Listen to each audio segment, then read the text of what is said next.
असा उत्तू शांत जापदे साडे अंदर लगदी जंग सानू चुप छपीता वेख के पे आखण लोक मलंग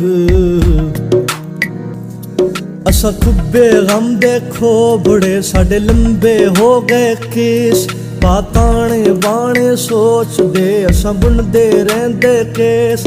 हुण छित्ती दौड़ी बुलिया साडी सूली टंगी जान तेनू वास्ता शाह अनैत दा ना तोड़ी साडा मान